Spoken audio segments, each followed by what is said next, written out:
What's up, everybody? Ben Cruz here, the head of sports programming at Vover, and welcome to another episode of One and Done here on Vover. The concept of One and Done is very simple. One guest, one question, one answer. That's it. We're looking to bring you the best guests and the best questions on every show, which will lead to the best answers. On today's show, we welcome the leader of the hashtag Steph Better movement. That's Steph Curry of the Golden State Warriors, for those of you who are new to the internet. In 2019, he was named as a prime suspect for the reason Kevin Durant left the Warriors for the Brooklyn Nets, but was recently vindicated a few months ago during KD's sit-down interview with Draymond Green on Bleacher Report's Chips. He is a co-host of the incredible Warriors podcast, Light Years, on the Blue Wire Podcast Network, with a great friend of the Vover family, Sam Esfandiari, who I think are both undercredited this season, by the way, for their influence on the Warriors' hot start to the year and the evolution of Coach Steve Kerr. Shout out Steve 2.0. When he's not dropping fire podcast episodes or tweets on the Warriors, you can catch him taking in some of the best Korean dramas and K-pop on the planet, which very much aligns with everything my mom loves at the moment. He is the legend, a fellow Warriors world brethren, Andy Liu. Andy, welcome to One and Done. This isn't my question, more so just a greeting, but how are you doing today? Wow, I'm stealing that intro. Send that over to me so I can put that in front of my own podcast every single time. I need people to hear that for a minute straight. No, it's my ringtone, actually. It's my morning alarm from now on. Yeah, no, this is actually what you're when you like on my phone contact. It's not a picture of you. It's just this. It's just this bio. Dude, good, man. It feels good to be it's the best time to be a Warriors fans for us. It's 2015 again. What can we complain about? Yeah, absolutely. Absolutely. And big game tonight for those of you listening. We're recording on Friday. Warriors Suns round 2 tonight. So tune into that, and we'll plug the green room a little bit later, Andy. But I'm sure you've been wondering, what's up with this one question? What's this one question going to be? So I'm ready to fire it off if you are. Are you ready? Hell yeah, man. Coming into this, I had no idea. I'm ready. All right, let's do this. So all right, so Andy, you're a great follow, on Twitter, and a great listen on pods, because for the most part you keep it lighthearted, and why wouldn't you, right? You get to cover one of the most exciting and interesting teams in the NBA. So, but for my question today, I wanted to shift that tone a little bit, because there's something that I've always been curious about and wrestled with as a fan of basketball and sports, and as someone who's of Asian descent, right? So kind of given your presence online, and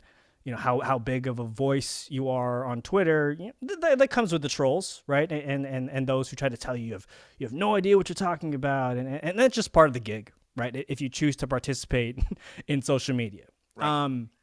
But I tend to feel that sometimes, when I put tweets out there and peep my responses, or even conversations about sports in general that I have in person with people in my own life, right? Like friends, my opinions aren't necessarily taken as seriously because I'm Asian, and I'm wondering if you feel similar, in that haters out there kind of discredit your knowledge or takes on the game more because you're Asian, and it's not stereotypically in the realm of something that you should have knowledge about, if that makes sense. Or I mean, you could tell me this too. I could be completely overanalyzing all of this and projecting my own insecurities through this question.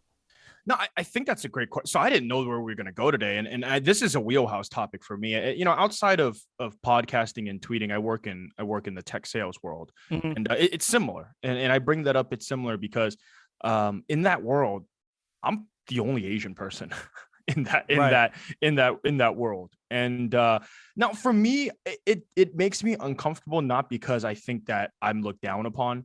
It mm-hmm. makes me uncomfortable because I do feel like people don't understand that there are Asian voices and fans in the world. So to bring it back to the Warriors and in basketball entirely, San Francisco has the largest contingent of Asians in this country, I believe. I could be wrong, but last I checked. And a lot of the times I felt like covering this team when the Warriors started winning the first championship in 14-15 and then lost the second one and then got KD. I think a lot of people failed to understand that a very large contingent of Warriors fans are Asian. Daly City, Yeah. San Francisco, Millbrae, all in that, San Jose, all up in that area, Oakland, wherever. And I think people have this idea that, Warriors fans are two people, right? It's either people that live in Oakland or it's tech bros or people that have gentrified San Francisco. And yes, those are true. I mean, those are true, right? Yeah. Warriors fans are both of those people. And I think that the frustrating part, to start to answer this question is that I think people don't understand that, because people don't see that. You got people from Cleveland or New York or Boston or the South, any of these places, they don't see Asians out there. So I think they have just a misunderstanding of who roots for the Warriors. That's number one. Number two, I think I don't feel like there's been any type of kind of like, hey, we don't take your opinion seriously, but I'm a person that doesn't care what other people take my opinion as, right? Sure. Like I'm not on Twitter looking for the approval of certain people or validation of my opinions. So that's part of it as well. And I think part of that is just the culture of what the NBA media is today. I think there's not a lot of people that will provide you opinion that is necessarily concrete and like, hey, I really, really, truly believe this. I think like someone like JJ Redick now, he's someone like that, but that's an ex-player, right? Yeah. And I think with a lot of these other guys, like think of your Nick Wrights of the world or your Skip Baylesses of the world, they don't believe half the stuff that they say.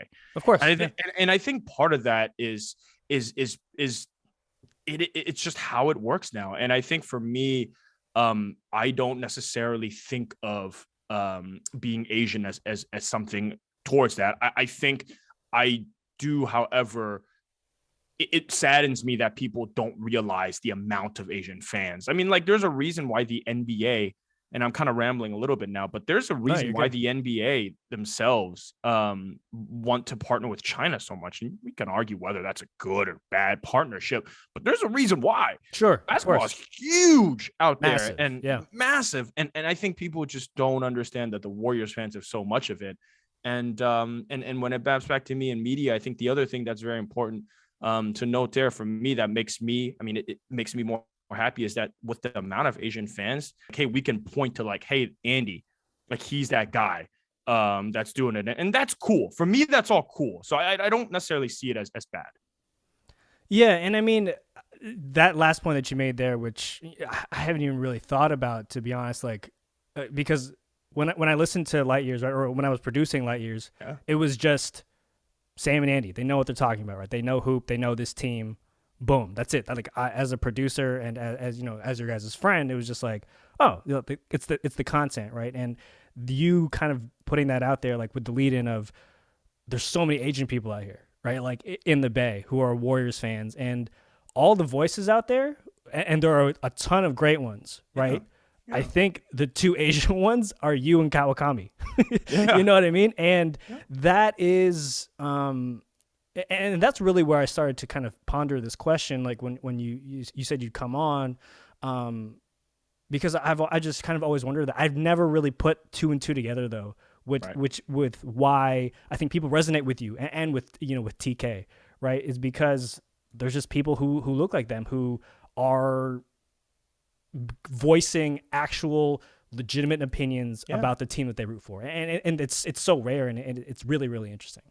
And I think that goes for now acting, right? Not to say that, hey, I mean, I wish I was Simu Liu, but shout outs to Shang-Chi. But I think that's a huge part of it. And I think in this particular arena with the people that we're talking to, I mean, you're always going to get hate. You're always going to get trolls. You're always going to get some racist stuff. But I think that's everyone. You know what I mean? Like, you don't think other people out there get the same thing. So like, that doesn't really affect me so much. I think it's more a matter of like, man, do you know the amount of Indian people, of just brown people, of Chinese, Filipino, Korean out here, Japanese. Yeah, I don't want to be missing anyone, Vietnamese, but like all these people that they can also listen to Marcus Thompson and Slater and all these other people, but it is a little bit different when you're growing up and you're like 18, 19 years old and you love the Warriors and you see someone like that and you're like, oh, like I think that's cool. I think that matters. Like that might not matter if I lived in Cleveland, Ohio, and I'm just saying, like if I lived in Cleveland, Ohio, my voice probably doesn't resonate the same.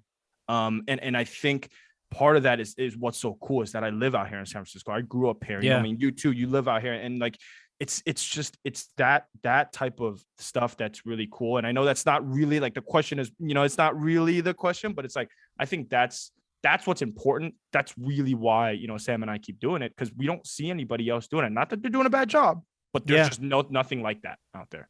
Right. And it's just kind of, that old adage, right? Representation matters. Yeah. And, I think that's one of the underlying things that I think, I think sometimes maybe you and Sam don't even think about it, that you guys are like really, touting that. And I think that's freaking awesome. So, kudos to you guys for that. And I mean, Andy, that's it, man. That's your one and done experience. I wanted to, throw it to you to plug anything you've got going on right now, new projects you got cooking, new episodes of the pod, whatever you got. I mean, the floor is yours, sir. Hey, man, listen, I appreciate you having me on.